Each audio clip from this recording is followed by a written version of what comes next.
Hey guys, what's going on? This is Eric Broadus, and again, welcome to my YouTube channel. Again, welcome to Eric Broadus YouTube.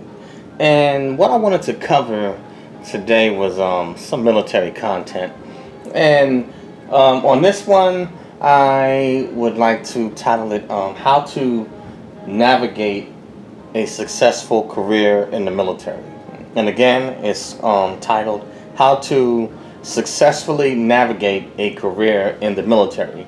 Now, understand something that for those of you that may already be in, or you may consider joining the armed forces. Obviously, some are going to do shorter terms or have a shorter career than others, and some are going to go for 20. Some, depending if you make it on the officer side, you may want to go, if you make it to a certain level of a general, you may want to go 30, even 40 years. Or if you're an E9, you may want to serve as a sergeant major, or if you're Air Force, Chief Master Sergeant Air Force, or a what is it? I think it's is it a, for the Marines? I know is it a Master Gunnery Sergeant or something like that? You know, and then obviously the Navy is Master Chief Petty Officer. I think it may be Master Gunnery Sergeant in the Marine Corps, but Master Chief Petty Officer for Coast Guard and for the United States Navy. And so everybody's different in terms of what they want their length of service to be. Now, let me say this, because for a civilian that's seeking to go into the armed forces, you're probably used to how things run on the outside, where in the United States we're supposed to live in a democratic society, but I know some of you are probably like, I'm not so sure about that now, with the funky changes, or the things they've been doing, in this last year and change, or since this pandemic. But the military is different. The military, I would say, it is more probably autocratic or authoritarian. And when I say autocratic or authoritarian, meaning that you have, like, normally leadership is kind of central. So that means that whatever level, that one leader, according to the rules in the military, that one leader has a lot of power over those who they outrank. And unlike on the civilian side, once you swear in and sign up to serve in the military, there's no unions, so it's not like you can just take off and quit. Now, understand that there are avenues where you can file grievances and stuff like that, or where you can go through your chain of command to get certain issues resolved, but it's not the same exactly as the civilian side. The United States Armed Forces, their rule of law, obviously the United States military is governed by the Constitution, but they have something separate in addition to that, which is called, and primarily, which is the Uniform Code of Military Justice. And the reason why Congress had to create that is because many times you have servicemen and women that may serve in different territories that are out of the United States jurisdiction. They may be serving in foreign countries, and so they have to have a separate rule of law that governs military men and women no matter where they go. But it is founded and based off the United States Constitution. So I want to make sure I explain that. But it is more authoritarian. Let me try to give an example. For example, if you have a base, or say if you're on land, you have a base or a post, regardless of what branch of service it is, you're gonna have what's known. Let me see, for the Air Force, I believe it's called the base commander or wing commander. You know, for the Army, Marines, well, probably the Army would be like, I guess they call it post. So, you know, wherever is that post, you know, commander. And then obviously with the Navy Marines, it's going to be, you can either, with the Marines, it can be, you know, a general, or it could be a full bird colonel, or you may have an admiral, you know, that's in charge of a fleet. But all of these different terms I'm throwing out for these different branches of service, they're basically pretty much, it's the same pay grade, you know, but each branch of service just you know, calls their officers or whatever their particular servicemen and women, they're just called a different term according to their branch of service. You know, that's all. But it's pretty much the same thing in terms of military leadership. Now you have individual subcultures within it, but the base is the same. And when I talk about the military being authoritarian, that base or wing commander has a lot of power, and so they dictate what, according to the Uniform Code of Military Justice, what the rules are going to be, you know, on that base, you know. And so pretty much the way it works with the military, that either one officer that's in charge, or either that non-commissioned officer that's in charge, that's enlisted, pretty much what they say, you know, goes, and they have a lot of power over military members while they're serving. You know, it's just the way the rules are set up. And the reason that, and that's for every military member, the military does have has more jurisdiction and power over servicemen and women, whereas on the civilian side, it's not that way. But the reason it has to be that way, you have to keep your members that are in the military, you have to keep them uniform, so the discipline and stuff like that is going to be much more strict. You can't have a fighting force where everybody is doing their own thing, and you kind of have to centralize that power, you know, with that leadership in order to streamline things. You know, it's kind of like it makes it more simple, and it makes it easier to manage the troops, or manage and lead your people when they're kind of forced to fall in line according to the Uniform Code of Military Justice. You know, you wouldn't be able to get the mission done if you allowed all these different individuals to express, you know, their own individual way of doing things, or thinking. What you would get was confusion and chaos. So you have to streamline it and have a uniform way of where everybody does it, you know, saying one way, and where the authority is centralized. So, you know, what's some good examples that I can give to express the power that the military has? In the military, you better not get caught bouncing checks. So you can get in trouble with your commander, or even your frontline supervisor, you know, if you're caught bouncing checks. You know, I mean, that they have control. I mean, everything from lateness, you know, tardiness, you know,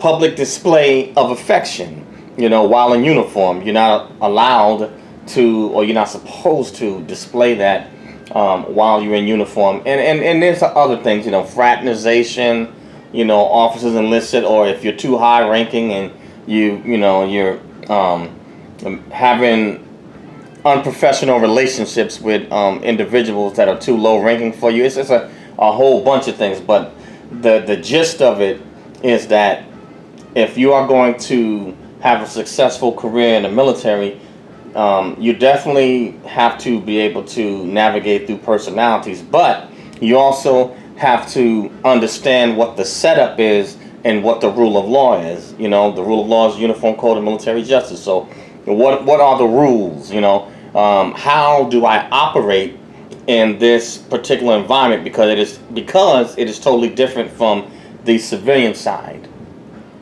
And if you make a mistake in the military, they can lay the smack down on you. They have a lot of power, and I've seen it. People get disciplined and punished, and you know, whereas the military doesn't have unions, and the pay is constant because you're on duty technically 24 hours a day, 7 days a week.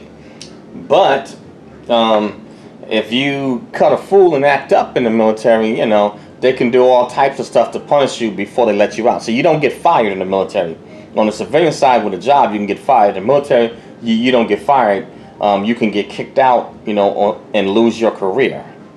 And then if you get kicked out, depending on how you were discharged, that your DD-214 or those discharge papers is going to tell what your character of service is. So it'll even follow you outside to the civilian on the civilian side, and you could lose different types of benefits. So they have a lot of power on you, saying over you once you swear in and sign up, and sometimes they will not hesitate to flex on you, or use that strong pimp hand. But to navigate through it, you have to have discipline. You're gonna have to have self-control, because I'm trying to tell you, like on the civilian side, you have different personalities that are in there, but the difference is, if you don't like your boss on the civilian side, you can quit. Whereas in the military, if you don't like, who is over you, yeah, you might try to ask to be, reassigned, to someone else, to be in charge of you. But if it's an officer that's in charge of, say, a battalion or a fleet, or a squadron, or a particular unit, you're going to have to suck it up and deal with it. And whatever rules that they make, so long as they stay within the framework of the Uniform Code of Military Justice, they are justified and have the power to do that. So long as they don't break the rules, don't abuse their power outside of what they're supposed to be able to do. Now, of course, we know people are people, but they have much more control over your life while you are in the military. So you want to be able to be successful. And so how do you do that? Okay, number one, okay, I know for those that are in the military, you guys already, and ladies already know this, but sometimes even in the military, we got some hotheads. You're going to have to be able to be disciplined and control your temper, or either lose your career. So, you got to follow the rules. You have to be disciplined and have self-control, and also you have to know when to speak, but also on some occasions you have to bite your tongue. You may think it, but don't say it.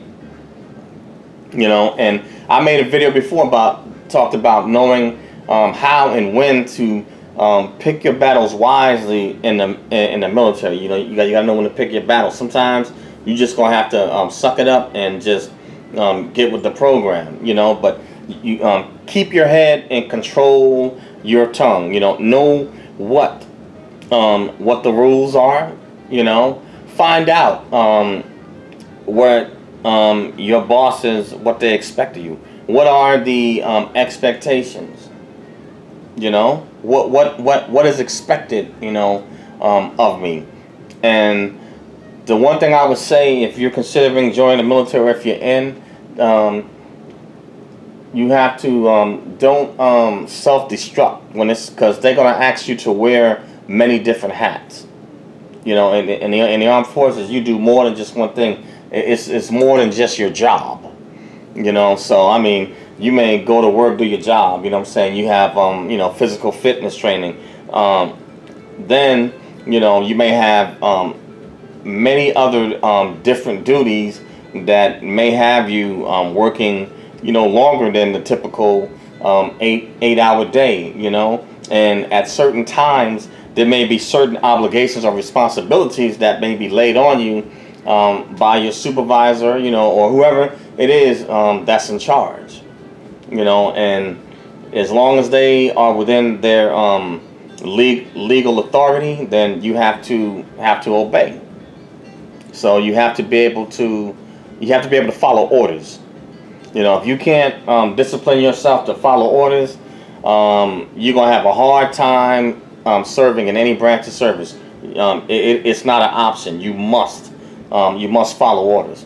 Now, like anything else, once you get used to the military way of thinking and the military lifestyle, outside of, say, maybe certain deployments or outside of combat, the military lifestyle, generally speaking, is pretty simple. A lot of stuff's similar to civilians and stuff like that. You do your job. You go home, whatever, kick it with your family, or whatever you do in your personal time.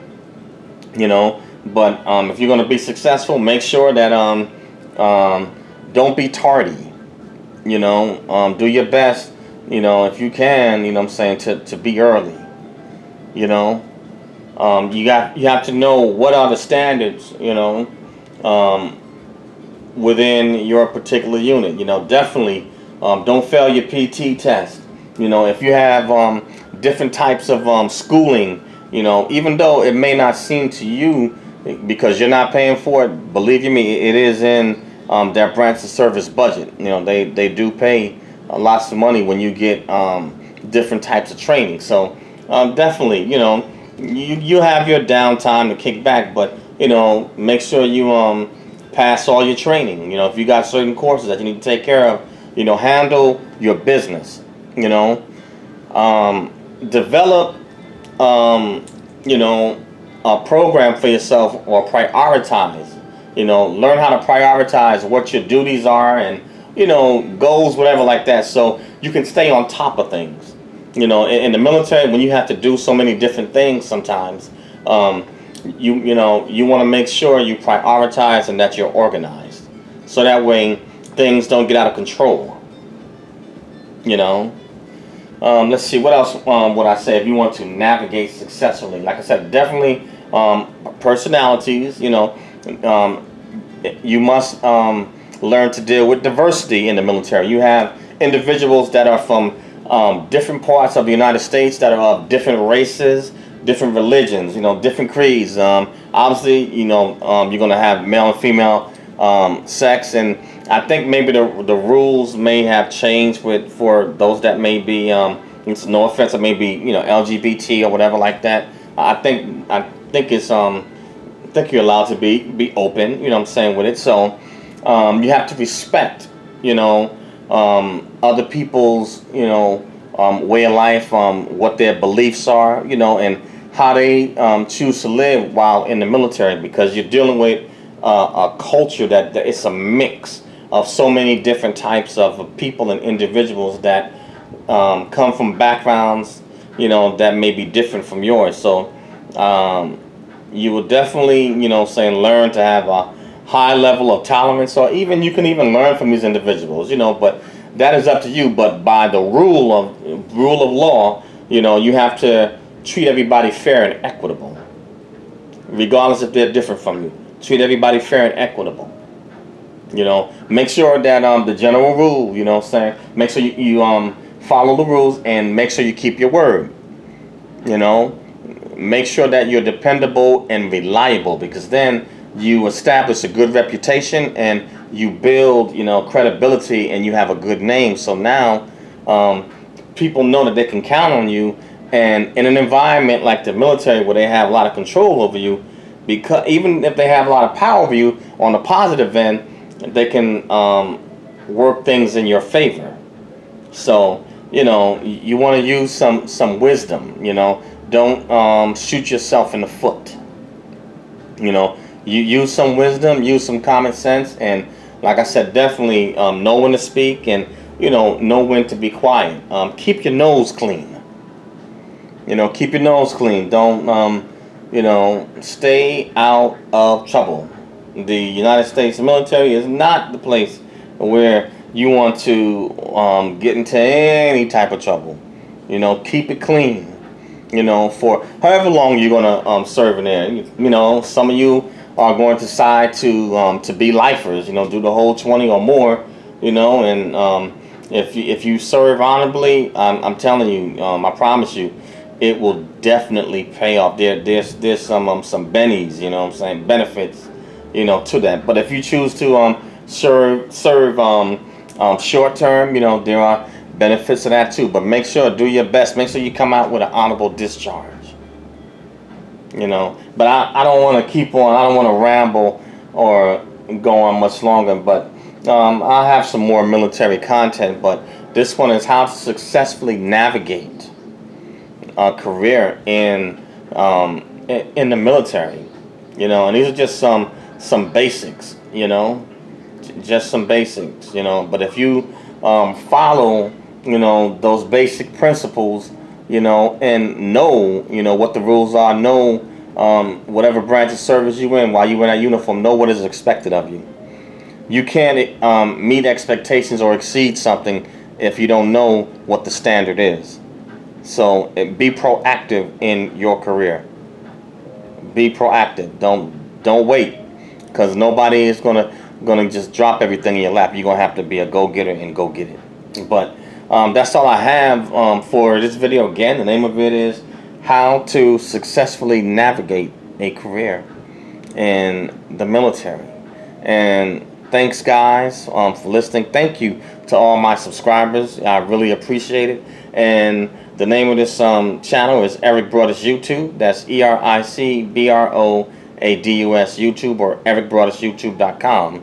And so please smash that bell to subscribe, and smash that like button and leave comments. If you don't like the video, then hit that unlike button and still leave a comment also. I'd like to definitely dialogue with you and even further expound. And I also do have a podcast called Snacks Thoughts. That's SNAKZTHOUGHTS. So please subscribe to my Snacks Thoughts. You can find me on that one on Anchor, Spotify, Spreaker, Radio PBM, Listen, Apple Podcasts, iTunes, and a host of other social media platforms. But please share both Eric Broadus YouTube and Snacks Thoughts. Share it, with your friends, enemies, frenemies, relatives, associates, co-workers, bats, rats, roaches, cats, and dogs. Share it and spread it on out, guys. But that's all I have for this one. And thank you for listening. But you will be hearing from me soon, all right? Peace, guys. Have a good weekend.